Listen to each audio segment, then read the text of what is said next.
welcome back to another episode of It Resolves. My name is Kevin. My name is Will. Banging stuff, making a mess. That's pro podcasting at its finest. Welcome in. Thanks for coming back to witness this dumpster fire that we know and love. Guys, welcome to the podcast. As always, these episodes are brought to you by our fantastic sponsor, cardsphere.com, the best place, in my opinion, to buy, sell, and trade Magic cards online. They are fantastic. Highly suggest checking them out. Their link is in the description.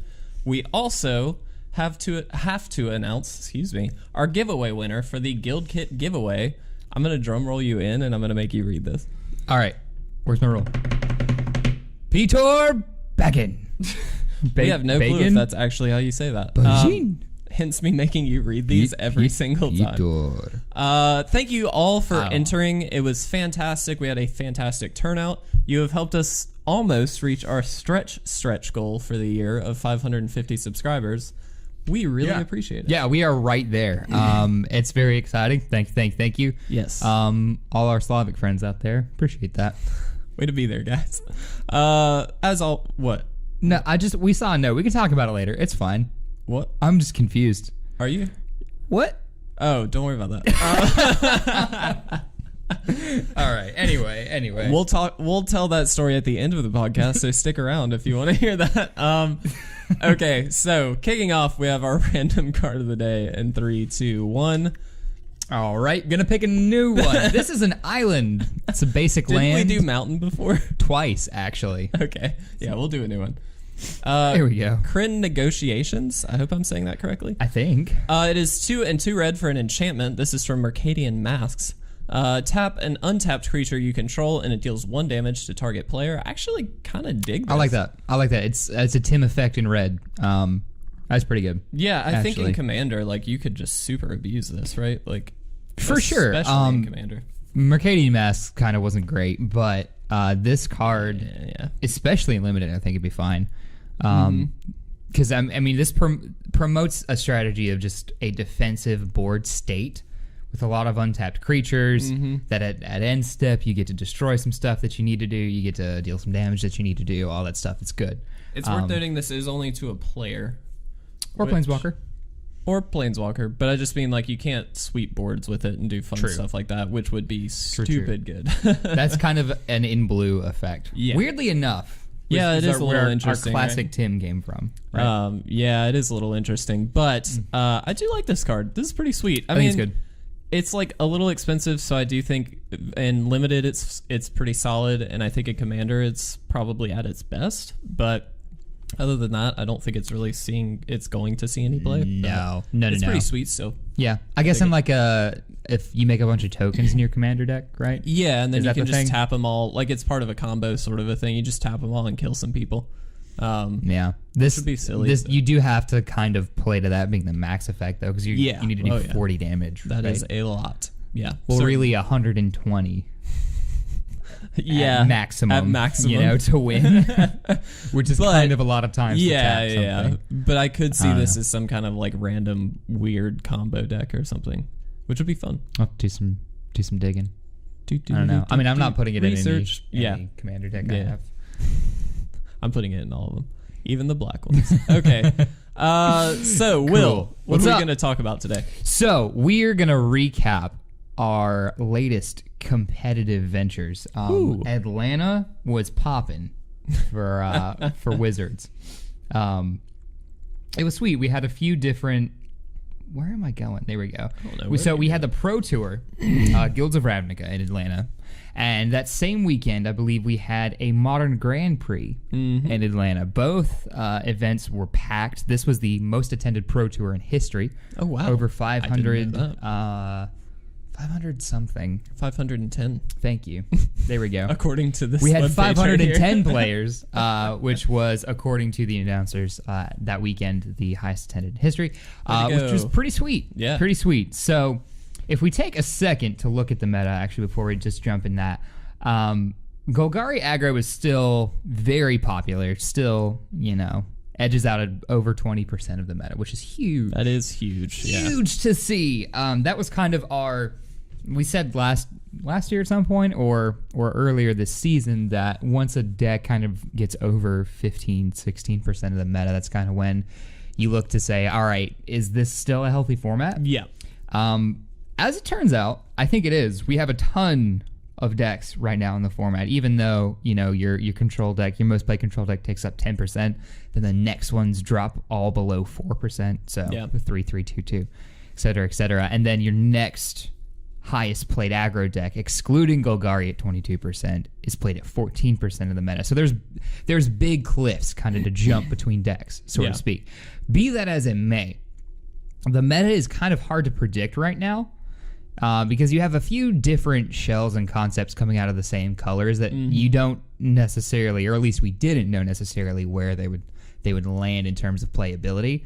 So there were a few different Boros builds going around. You had Boros Angels, you had Boros Aggro, tending more towards a mixture of red and white than Boros that's more ultimately white in the end. But after this tournament, we kind of see what shakes out competitively. We see the more seasoned players bringing the decks to the tournaments, which is kind of a clue as to what the stronger decks are going to be. Reed Duke was here in the tournament. He played a Golgari deck. He was knocked out of the tournament pretty early on. Well, not early on. Of course he played Golgari, though. Well, I mean, it's green-black. It's heavy value. Reed's going to play heavy value. Of course he is. He's been tipping Llanowar into something bigger for years. I mean, that's what he does. But he was knocked out before the round of 8.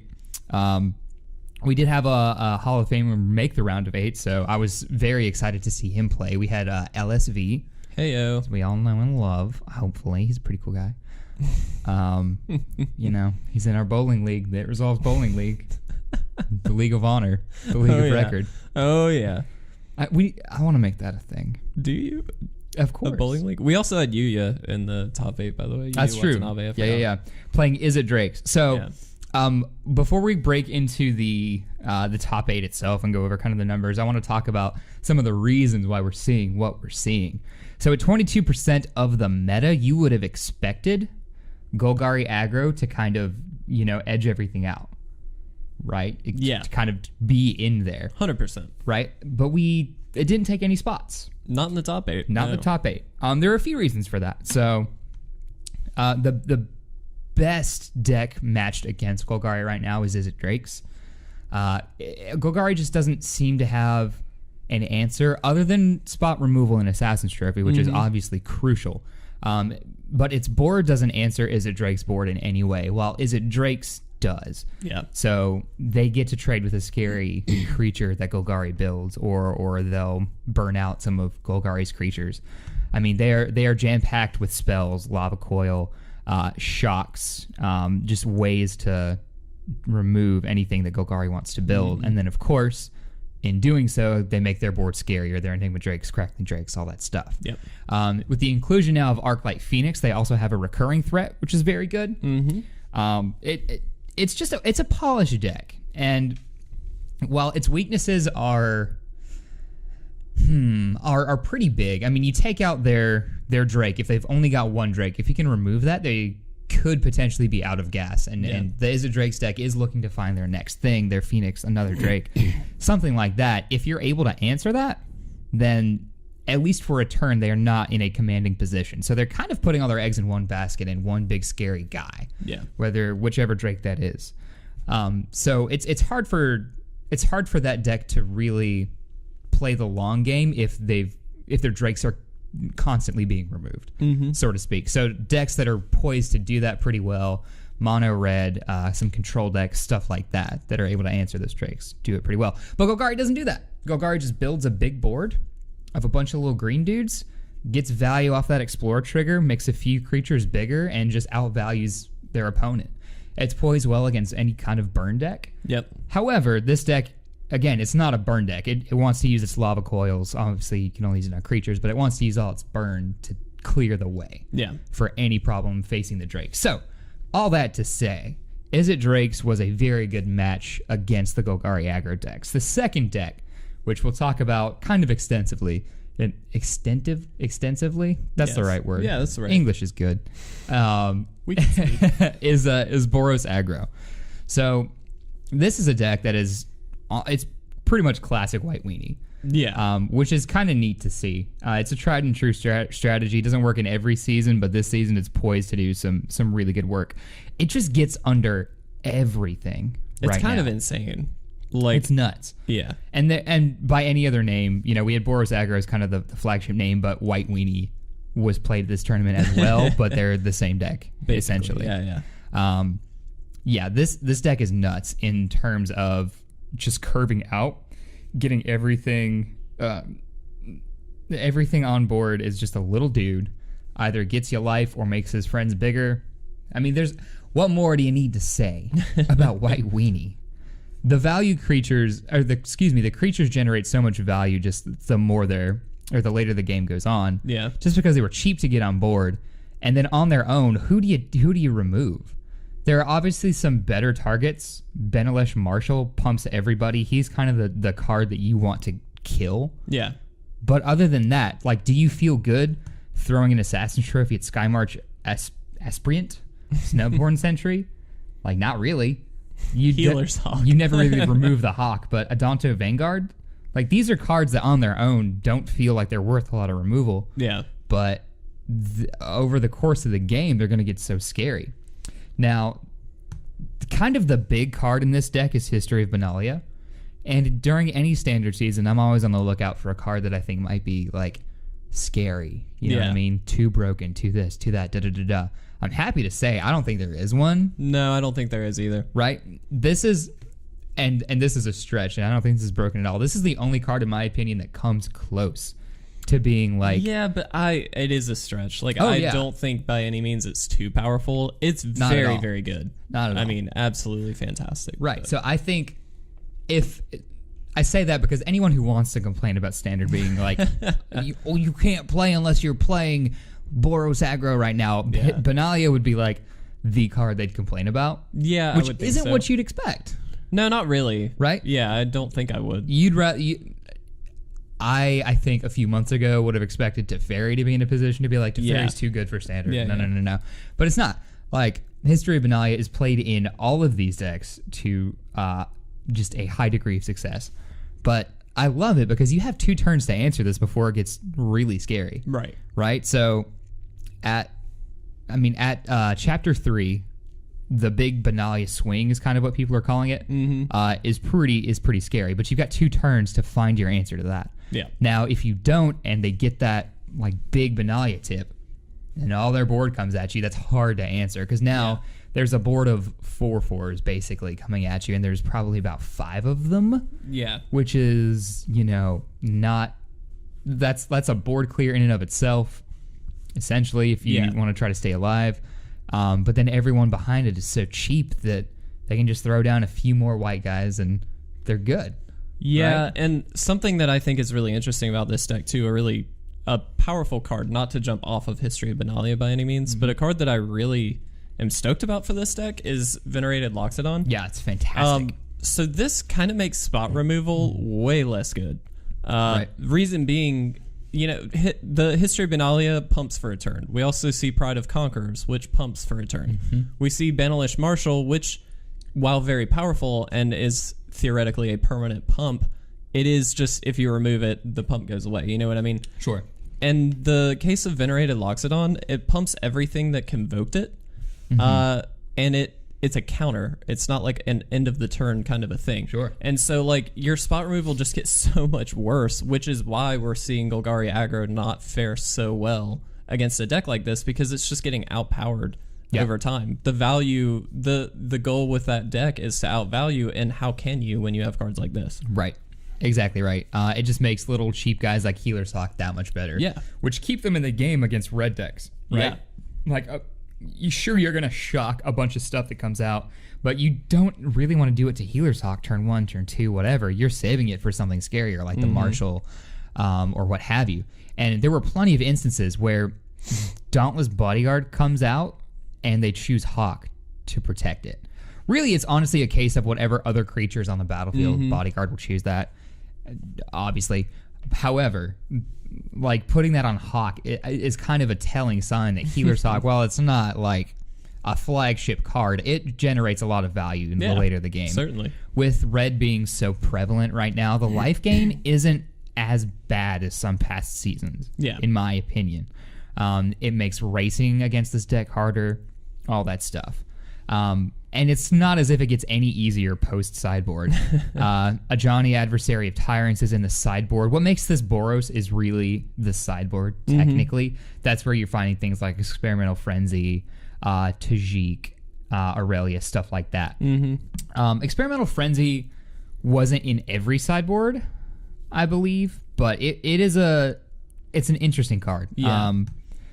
I think it makes sense, right? Because you are running out so many cheap threats. Right. The idea is that you're running out a lot of cheap threats, and then on turn 4, you just want to be able to drop this with very little to no cards in your hand, and then be able to just play off the top as much as possible. Absolutely. So I love it. I think it's interesting for sure, because normally we wouldn't.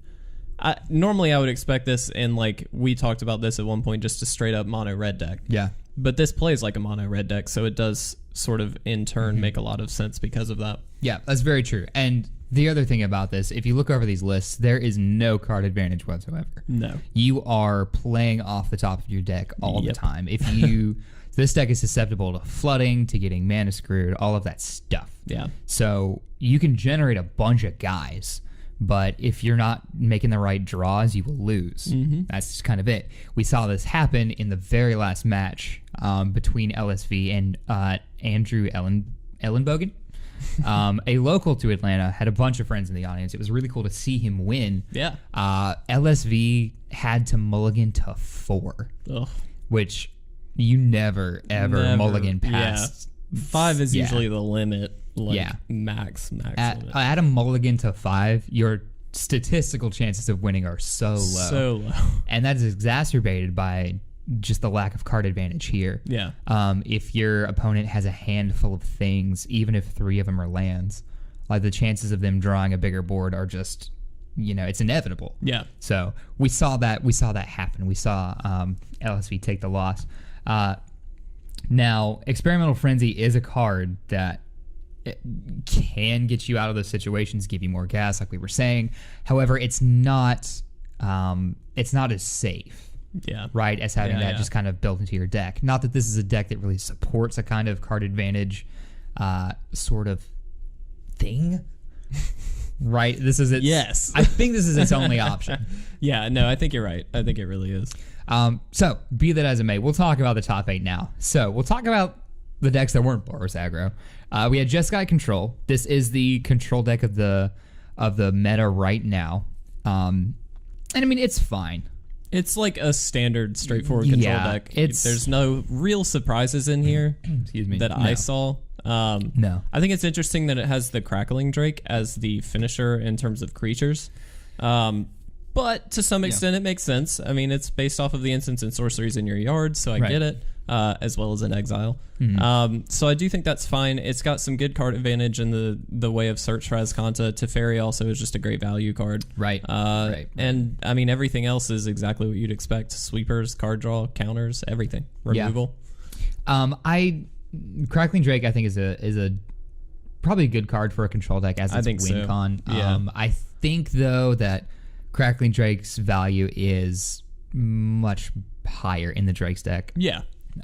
It's built for that. You know what I mean? Exactly. Exactly. The only reason I say I'm a little bit surprised is because I would have expected something like Dream Eater or something like that has a little more instantaneous value instead of Crackling Drake, which, while very, very powerful and is obviously going to be able to do the damage that you need, it draws you a card, and that's kind of it. Like, there isn't any immediate value other than drawing that card. It's kind of reminiscent of Thing in the Ice in a way. A bit, yeah. And for a control deck, you want it online early to start accruing its value. Yeah. Thing in the Ice, you have to get it online to then flip it. Yeah. But in this, you want it on board to start chipping away some damage. Right. Because, again, it's a vulnerable card. Probably less so in Control, where you get your counters and you can kind of protect it. Yeah, that's fair. But I do think I like your Dream Eater. I like the instantaneous value of that, because then it doesn't matter as much if it gets removed. You've gained a lot off of it.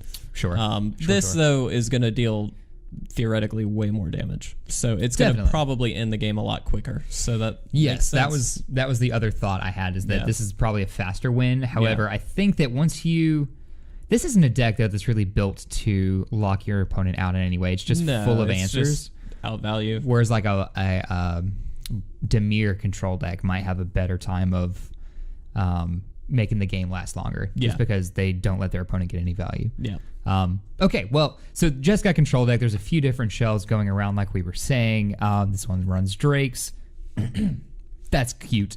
Then, of course, we had the Is It Drake's deck, piloted by Watanabe. Yeah, it's very good. Yeah. We've already talked about it. Goblin Electromancer, I don't think we mentioned, is just a good kind of anthem for this deck in a way. Just adds value to the rest of the deck.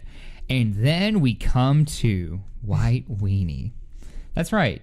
6 spots. So Boros Aggro is the name it was coined under, but we all know what you are. Yeah. So yeah, spots 5 through 1 are White Weenie. And then rounding off at the 8th spot is also White Weenie. Yep. So we just talked about this deck in length. Kevin, do you have any theories as to what weakness this deck has, other than not drawing its things in and of itself? Yeah, well, obvious that makes sense. But I do think, and I think this is why we saw Jeskai Control in the top 8 here. I think sweepers just are so high value against a deck like this because it doesn't have the card draw. We mentioned that already. In the main deck especially, it has literal 0 card draw. Right. So post sideboard, it gets a little bit better, but it doesn't have anything that's really going to help you draw into more stuff. So if you let them play their threats and then are able to sweep their board, they're just going to be playing 1s and 2s because that's all that this deck is really made of. Yeah. And so 100%. It's going to turn into them from going from playing, 1 to 2 spells that are going to turn into these high value kind of creatures to just playing one creature probably a turn that's not really going to be that threatening to you, and then you can kind of tip into that winning position from there. And again, I think that's why we saw Jeskai Control in the top 8, because it handles that fairly well. Just in the sense that it has Cleansing Nova, things like that, sweepers that are going to take care of the board. But that's really the biggest weakness of this deck. I mean, I would agree. There's not much. Yeah, what can you do? Like we said, removing any of these little guys, you take care of a threat, but it's like the value isn't a threat. A healer's hawk. Right, exactly. But sweepers, to me, are the best answer as well. Yeah. Cards like Deafening Clarion, I think, are must-haves for any colors that can have them.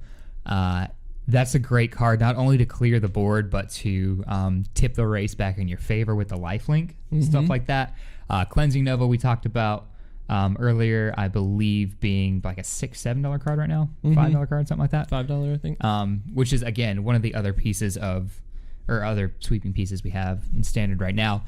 Ritual of Soot also fantastic, just decimates this board. Yeah. And exactly like you said, what are they going to do after their board's cleared?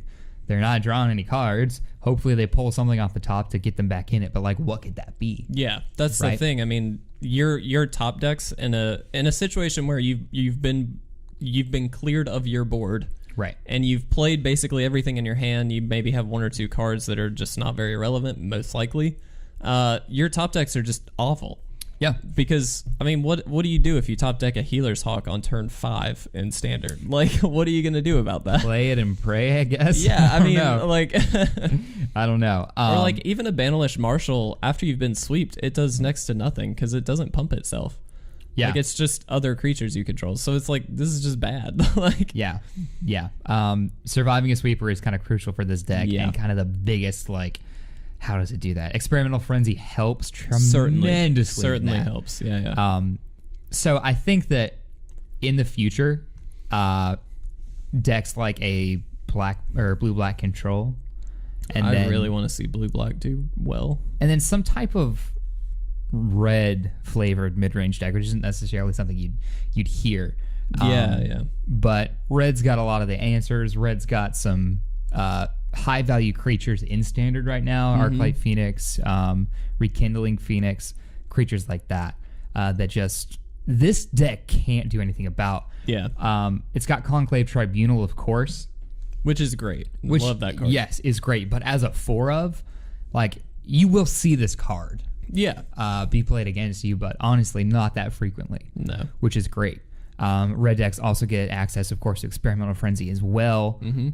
So I think that those decks honestly could be poised to give this deck some challenges. Yeah. anything that can keep their board small and kind of build their board. However, the Golgari aggro deck matches up well against the red deck. So the question becomes, is there like a middle ground, kind of a catch-all deck? And to me, that falls to control always. Yeah. That control is sort of the check of every format, though, right? Like, yeah, that's, exactly. That's its role. And I don't know that we have the right flavor control deck out there yet.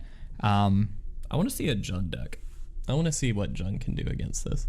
I don't know. I don't know if Jund's got enough of the pieces to... Well, it gets sweepers, it gets spot removal. Right. So it's well positioned in the removal side of things. It also gets Doom Whisperer, so it's got the value at the end game. And it would be a mid-range to control deck. I mean, obviously it's mid-range. It can kind of play either role. That's the goal of it anyway. It gets the...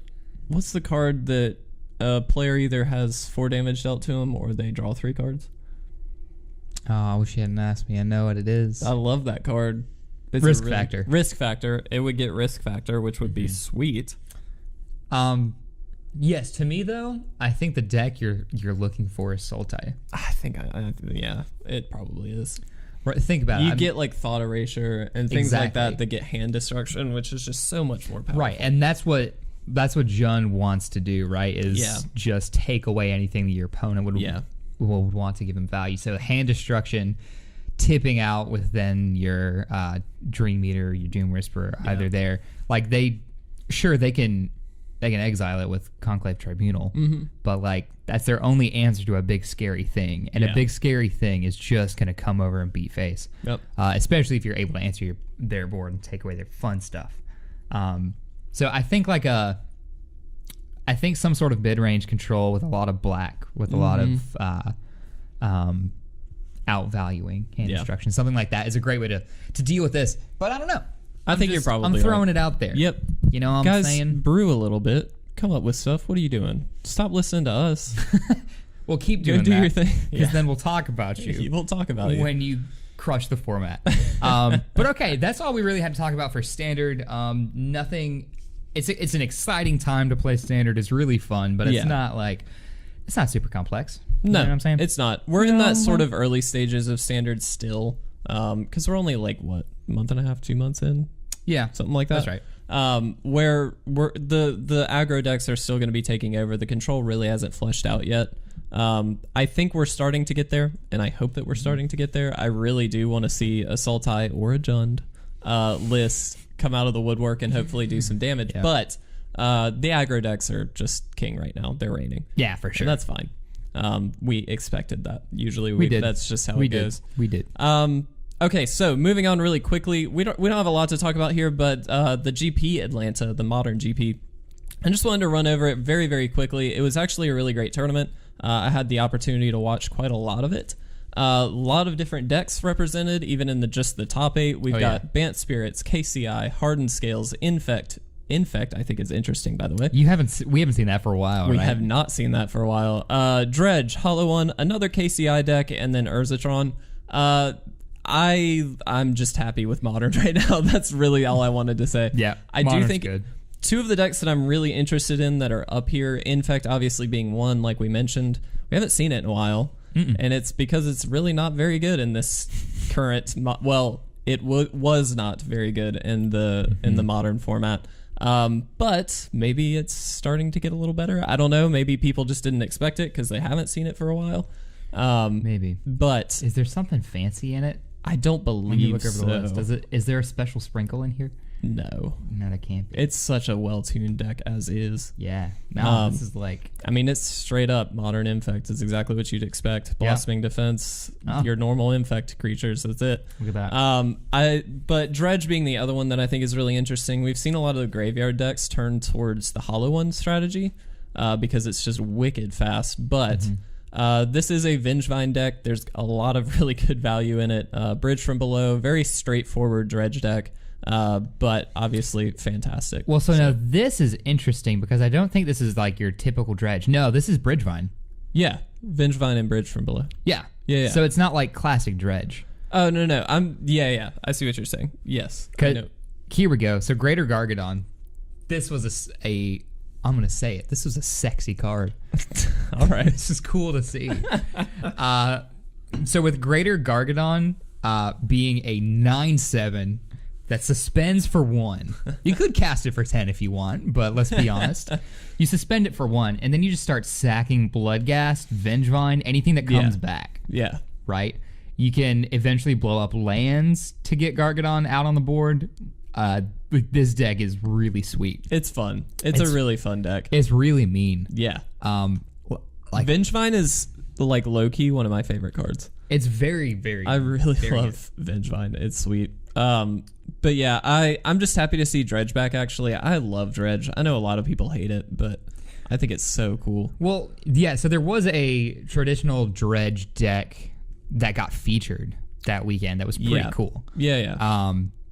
And it did fairly well, I believe. So Dredge is a strategy that is tried and true. This shell here is going to be, I think, a much heavier played deck, like in the future. I think it's polished, it's quick. Like you kind of underestimate how fast Gargadon comes online. Yeah. And that is really how it wins mostly. And if that plan fails, then you have backups like your Vengevine, Bloodghast, Goblin Bushwhacker, a bunch of big swings with a board that's pumped full of those. Yeah. Forget about it. This deck is really fun. So I'd encourage you, if you're a Modern fan, look it up, plan for it, or play it. Yeah. One of those two. It's great. It's a fun deck. And this is honestly, for Modern, not excluding the lands. It's kind of excluding the lands always. It's kind of cheaper to build, relatively speaking. Yeah, I mean, Vengevine's kind of up there. Bridge from Below. I mean, it's not cheap. Sure, but you've got guys like. But there's like Stitcher's Supplier. Right. Vicious-Seer is not a lot. No. Even Greater Gargadon, I don't think. Yeah, it's like a $5 card. Right. Bushwhacker's nothing. So yeah, I mean, it's a fun deck. I love Dredge again. So stoked to see that. The deck that took it was Bant Spirits. And this is a little bit of a, I mean, slightly different list than what we normally see. Will just hit his elbow. It's my fun. The only real difference here is that this list actually ran Reflector Mage, which I think is really interesting. I mean, normally you think Spirits, you don't think Reflector Mage. Right. However, it is super powerful. What I saw with this was that they would Reflector Mage some big threat. I actually saw this played up against the Hardened Scales deck. You bounce like a Steel Overseer with Reflector Mage, and then you Phantasmal Image the Reflector Mage, and so basically you just have like 6 copies of Reflector Mage, and you just endlessly bounce everything. It's really sweet. And then not only that, but of course you have things like Drug Skull Captain to give everything hexproof, so your Phantasmal Images, like crazy stuff can happen. It's insane. I love it. Yeah, any deck that runs Spell Queller gets a win in my heart. Yeah, it's one of my favorites. Spell Queller is stupid good right now. I mean, it just hits so many things. Yeah, it's a good catch-all. Very good card. But yeah, I just wanted to briefly kind of go over what we saw. There was no real like, oh my gosh, surprises or anything like that. It's just, this is a really spread out Modern. And so I'm kind of stoked to see that, actually. Yeah. I like Modern right now. It's great. It's kind of wide open. Modern's fun. Yeah. KCI is a little domination, but. So, can I put the pressure on our next episode for a sec, Kevin? Are we doing it? Yeah, do it. There was an idea I wanted to air a while ago that we didn't get to. What was it? We were going to talk about when Magic isn't fun. Oh. So we were going to feature 3 decks that kind of ruin Magic for everybody. Well, I can think of all 3 of them right now. KCI. Yeah. Which is the most relevant, probably. Yeah. So it's definitely the most relevant. Eggs, yes, and Lantern. Yeah, that's right. So we're going to talk decks about that I'm interested in. Yep, we're going to talk about what those decks do, any ways to beat them, and then where they are today. Where are they now? Well, there you go, guys. Spoilers for next episode. I guess that's what we're talking about. Yeah, stay tuned. It was an idea that I was excited to talk about. Yeah, it's a fun one. Not to play. But yeah, it should only be spoken. These are just things that spoken of. Hush spoken of. Right. And we'll probably also have some Ultimate Masters updates as well by that point. So we'll try and get that in there as well. But we come to the final segment, our crack packs, sponsored by our great friends over at Grand Slam. Fantastic group of people. I highly suggest checking out their Facebook group. Link in the description below. We also have our goal cards. Mine is Narcomoeba. Mine's Knight of Autumn. Played in Modern, by the way. Yep. Still, so. Well, I got a foil. No, I didn't get it. I didn't either. I got Bounty Agent. Got Firemind's Research. Yeah, I don't think that does enough. That's a commander card, maybe, but I don't know how much I like Bounty Agent. Let's see. What else do I have in here? Oh. Ooh, I've got some good cards, actually. Dude, this is the Boros pack. Oh my gosh, yes. Okay. You go ahead, then. So, my 3 uncommons were True Fire Captain, how do I say that? Hazda Marshall, whatever, and Goblin Banneret. The pick really is True Fire Captain. That's a solid beater. Marshall's probably the close second. We didn't get any removal, which would be... Oh, excuse me. We got Command the Storm. Command the Storm might actually be... No, True Fire Captain. We'll do it. We're fair. drafting Boros again. Again. Yeah, so my rare was Bounty Agent, which is like fine-ish. I don't really like it very much. It's a 1-for-1 trade. Yeah. So I'm not super stoked about that. I got Direct Current as just a decent removal spell. I think it's fine. Not the card I would pick, but it's great. Conclave Cavalier is absolutely fantastic. There's a cycle of these basically for every guild. I really like the Cavalier. Likewise. I also got Wee Dragonauts, which is a fine card and all, but I kind of just wanted to say Wee Dragonauts. So mine is definitely Conclave Cavalier. Yeah, I would agree with that. Card is stupid 100%. good.